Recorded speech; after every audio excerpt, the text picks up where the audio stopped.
ప్రభునందు ప్రియమైన దేవుని బిడ్డలారా, ఎలా ఉన్నారు? బాగున్నారా? ప్రతిరోజు కూడా మా ఛానల్ చూస్తూ లైక్ చేస్తూ సబ్స్క్రైబ్ చేస్తున్నందుకు, మా వీడియోలు అనేకులకు మీరు చేస్తూ ఉండగా దేవుడే మీ జీవితంలో గొప్ప కార్యం జరిగిస్తారని మేము నమ్ముతూ ఉన్నాం.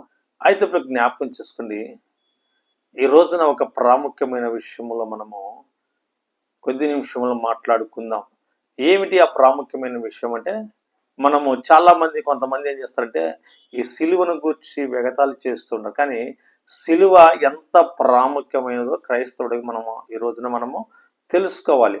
ఎప్పుడైతే మనము సిలువను గూర్చి మనం తెలుసుకుంటామో అప్పుడు దేవుడు మనల్ని ఉన్నతమైన స్థితిలోకి తీసుకెళ్తాడు. అందుకని ఒక భక్తుడు అంటాడు, చూడండి, ఒక మాట పరిశుద్ధమైన గ్రంథంలో ఒక మాట రాయబడి ఉంటుంది.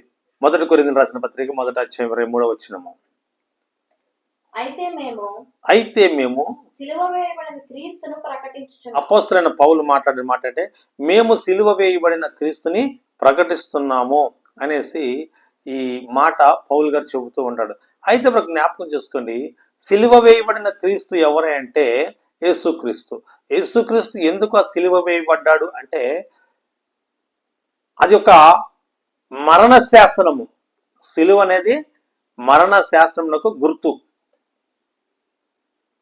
అటువంటి ఆ సిలువ పైన వేలాడటము భయంకరమైన శ్రమ. అయితే అటువంటి భయంకరమైన శ్రమను యేసుక్రీస్తు నీ కొరకు నా కొరకు శ్రమ పెట్టబడ్డాడు, సిలువ వేయబడ్డాడు. అయితే ప్రతి క్రైస్తవుడు కూడా ఈ సిలువను గురించి మనం తెలుసుకోవాలి. ఎందుకంటే యేసుక్రీస్తు ఆ సిలువ మ్రాను పైన వేలాడిపడి మనకి రక్షణ ఇచ్చాడు. ఏమిచ్చాడు? మనకి రక్షణ ఇచ్చాడు. ఆ రక్షణ భాగ్యమును మనం చూసినట్లయితే ఇక్కడ ఒక మాట రాయబడుతుంది.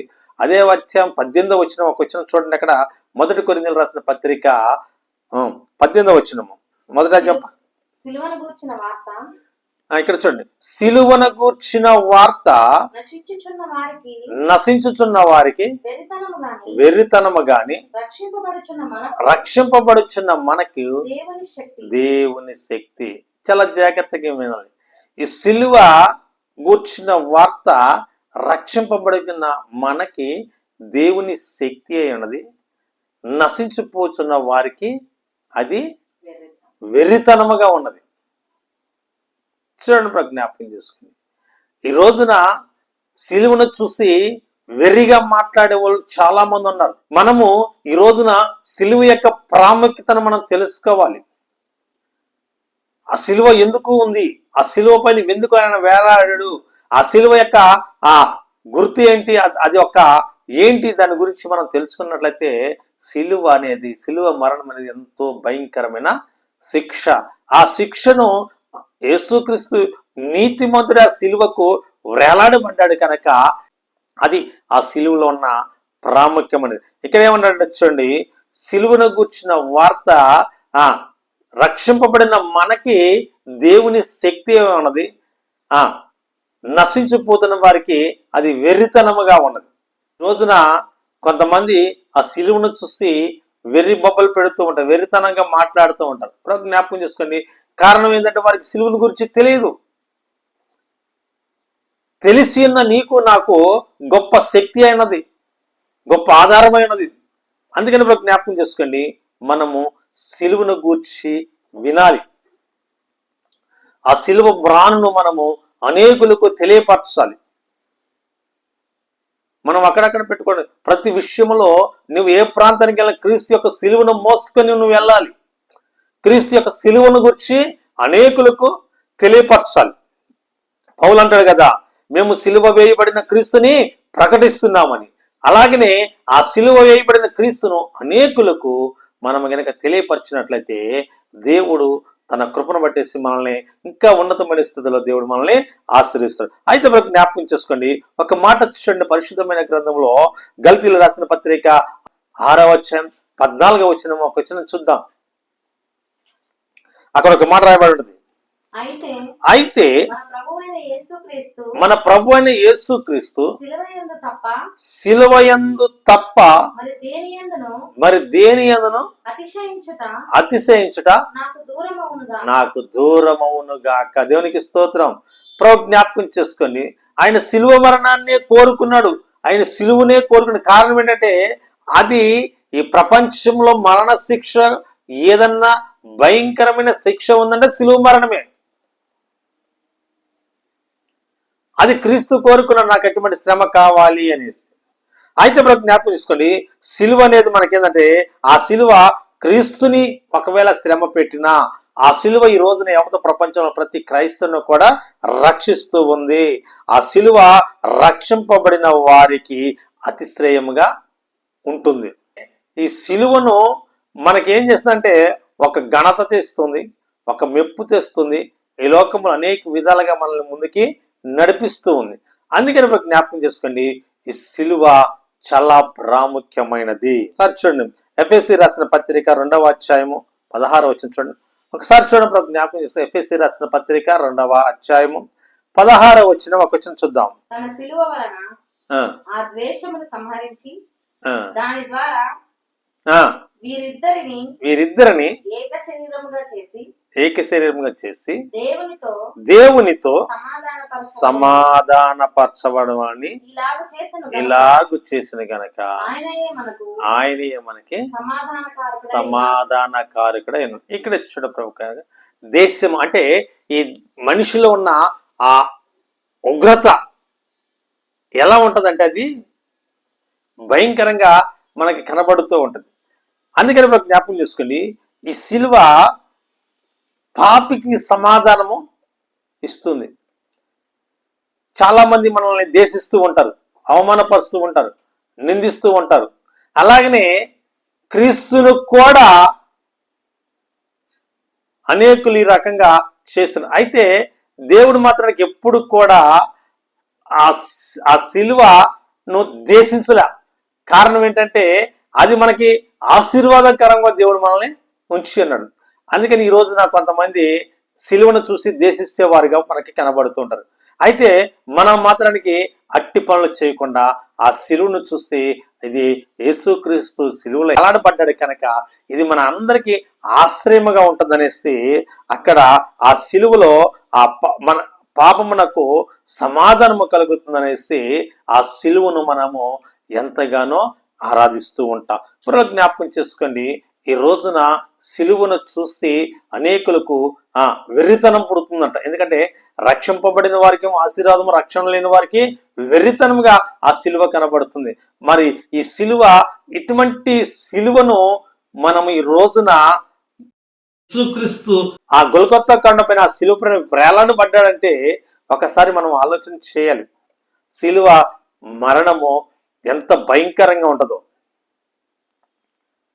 అటువంటి భయంకరమైన శిక్షను క్రీస్తు అనుభవించి నీకు నాకు మనందరికీ గొప్ప ఆశీర్వాదమును దేవుడు మనకి అనుగ్రహించి ఉన్నాడు. 1 పేతురు రాసిన పత్రిక 3వ అధ్యాయం 18వ వచనం ఒక వచనం చూద్దాం. ఇక్కడ చదవండి. ఏలయనగా మనలను దేవుని యొద్దకు తెచ్చుటకు అనీతిమంతుల కొరకు నీతిమంతుడైన క్రీస్తు శరీర విషయములో చంపబడి ఆత్మ విషయములో బ్రతికింపబడి పాపముల విషయములో ఒక్కసారి శ్రమపడి. చదవబడిన లేఖన భాగంలో ఏలయనగా మనలను దేవుని యొద్దకు తెచ్చుటకు. ఈ సిలువ మనల్ని దేవుని యొద్దకు తెచ్చుటకు ఉపయోగపడుతుంది. ప్రతి విషయంలో కూడా మనం ఏం చేస్తామంటే ఈ సిలువను మనము గుర్తించలేము. ఇప్పుడు ఈ సిలువ ఏం చేస్తుందంటే మనకి సమాధాన పరుస్తుంది. ఎవరితో మనకి సమాధాన పరుస్తుందంటే దేవునికి మనకి సమాధానము, సంఘమునకు సంఘ కాపరికి సమాధానము, కుటుంబంలో ఒకరికి సమాధానం కలగజేస్తూ ఉంది, సంఘములో సమాధానం తెలియజేస్తుంది, దేవునితో సమాధానం మనకి కలగజేస్తూ ఉంది. అందుకనే ఈ సిలువ మ్రాన్ అనేది చాలా ప్రాముఖ్యమైనది. కనుక ఈ సిలువ మనకి వెర్రితనంగా కనపడొచ్చేమో ఒకవేళ నశించిపోతున్న వారికి, కానీ రక్షింపబడుచున్న నీకు నాకు మాత్రానికి ఇది గొప్ప ఆశీర్వాదకరమైనది. అందుకని జ్ఞాపకం చేసుకోండి, ఇక్కడ ఎవరితో మనకి సమాధానం పరుస్తుంటే దేవునితోనే మనకి సిలువ సమాధానము పరుస్తుంది. అంటే ఈ సిలువలో సమాధానం మనకి దొరుకుచ్చు ఉన్నది కనుక ఈ సిలువ అనేది చాలా విలువైనది. కనుక ఈ లోకంలో సమాధానము లేని వారు అనేకులు మనకు ఉన్నారు. కనుక మనం ఏం చేయాలంటే ప్రతి ఒక్కరు కూడా ఈ సమాధానం పడటానికి సిలువ వైపు చూడాలి. ఎందుకంటే మీకు ఒక మాట చెబుతున్నా, పాత నిబంధన గ్రంథంలో మోషే తాపగర్భమైన సర్పములు కరిసి చనిపోయినప్పుడు దేవుడు మోషేతో ఆ సర్పం అంటే ఒకటి విత్తడి సర్పం తయారు చేసి ఒక విత్తైన ఆ కర్రకు వేలలు కట్టి ఎవరైతే ఈ సర్పము కరిచినదో ఈ మోషే నిలబెట్టిన ఈ సర్పం వైపు చూసిన వారికి సమాధానము కలుగుచున్నది, వారు రక్షించబడతారు అనేసి ఈ ఇత్తడి సర్పమును ఒక విత్తైన కర్ర మీద నిలబెడుతూ ఉంటాడు. అప్పుడు కింద ఈ లోకంలో తాపకర్పని సర్పము కరిచినప్పుడు ప్రతి ఒక్కరు కూడా ఆ ఎత్తబడిన ఆ ఇత్తడి సర్పం వైపు చూస్తూ ఉంటారు. అంటే ఎందుకు ఇక్కడ ఈ శ్రమ అని ఈ లోకములు ఈ పాము ఈ శ్రమలు వచ్చినప్పుడు ఎప్పుడైతే ఎత్తబడిన ఆ శిలువ రానుపైన మనం చూస్తామో అప్పుడు మనకు సమాధానం. అలాగే ఇప్పుడు జ్ఞాపకం చేసుకోండి, ఈ రోజుల్లో క్రైస్తవ జీవితానికి అనేకమైన శ్రమలు వస్తూ ఉంటాయి, అనేకమైన కష్టాలు. అలాగే మనము కూడా ఎత్తబడిన క్రీస్తు వైపు ఆ శిలువ రానుపైన ఎత్తబడిన క్రీస్తు వైపు మనం కనుక చూస్తే మనకి సమాధానము దొరుకుతూ ఉంటుందంట. చూడండి, చివరికి ఒక మాట చూసుకుందాం. కొలసీలు రాసిన పత్రిక 2వ అధ్యాయము 15వ వచనం చూద్దాం. అక్కడ ఒక మాట రాయబడి ఉంటుంది, చదివినా చివరిలో చదువు ఒక మాట. ఆయన ప్రధానులను అధికారులను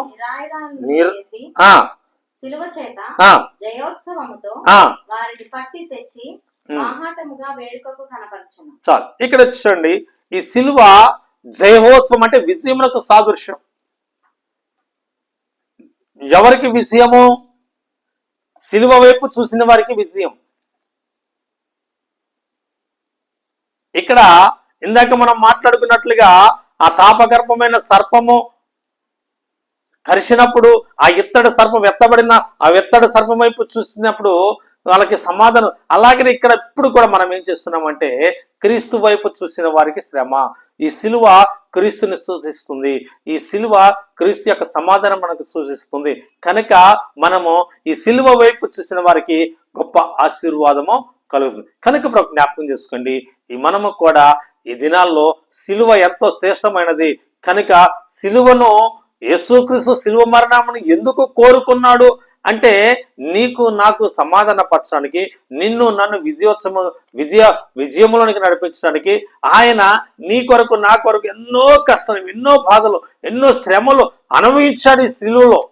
అందుకనే యేసుక్రీస్తు మన కొరకు అనుభవించిన ఆ శ్రమలో ఆ సిలువ మ్రానుపైనే అనుభవించాడు. కనుక అదే సిలువ ఈ రోజున మనకి ఆశీర్వాదకరంగా దేవుడు ఉంచినాడు. కనుక జ్ఞాపకం చేసుకోండి, అటువంటి సిలువ చాలా విలువైనది. కనుక ఆ సిలువలో మనము ఆ వేలాడిన వేసు వైపు చూస్తున్నాము.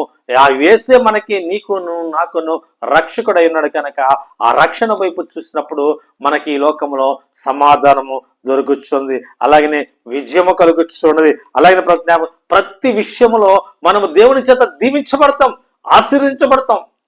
అట్టి ఆశీర్వాదం మనకు రావాలంటే మనము ఈ సిలువ మ్రాను పైన ఆ వేలాడబడిన ఆ వేసు వైపు చూడాలి, ఆ సిలువ వైపు చూడాలి.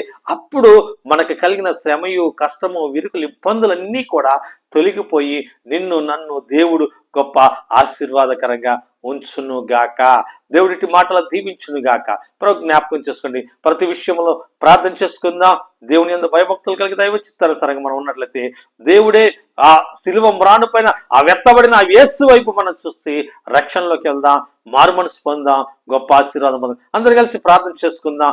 మహాపరిశుద్ధుడు మహోన్నతుడు సర్వశక్తిమంతుడు దేవా, ఇదిగో తండ్రి, అపొస్తలుడైన పౌలు అన్నాడు, అయా రక్షింపబడుతున్న మనకే ఆశీర్వాదకరము, అయా మరి నశించిపోతున్న వెర్రితనంగా ఉంటది, అయా మరి అటువంటి సిలువ, అయా మేము సిలువ వేయబడిన క్రీస్తుని మాత్రానికే మేము ప్రకటిస్తున్నాము, ఆ సిలువ వైపు చూస్తున్నాము తండ్రి.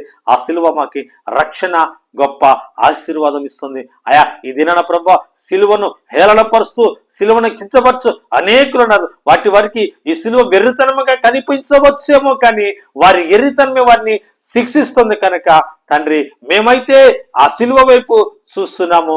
ఆ సిలువే మాకు రక్షణ ఆధారము, ఆ సిలువే మాకు గొప్ప శక్తి, ఆ సిలువే గొప్ప ఆశీర్వాదకరంగా ఉంటుందని మేమును, మా బిడ్డలను, మా కుటుంబాల సంఘములు ప్రభా నీ వైపు చూస్తూ ఈ దినాన ఈ కల్వరి సిలువ గొల్గొత్తా కొండపైన వేలాడబడిన ఆ సిలువ వైపు చూస్తూ గొప్ప రక్షణ, ప్రతి పాపం నుంచి విమోచన కలగజేయటకై అయా ఆ సిలువ ప్రాణపై మేము చూస్తున్నాం తండ్రి. ఆ మ్రాణంలో వేలాడబడిన నీవు మా కొరకు అనేకమైన శ్రమలు పొంది గొప్ప ఆశీర్వాదకరంగా ఆ సిలువను మీరు మాకు ఇచ్చినందుకు నీకే లెక్కలేని వందనాలు.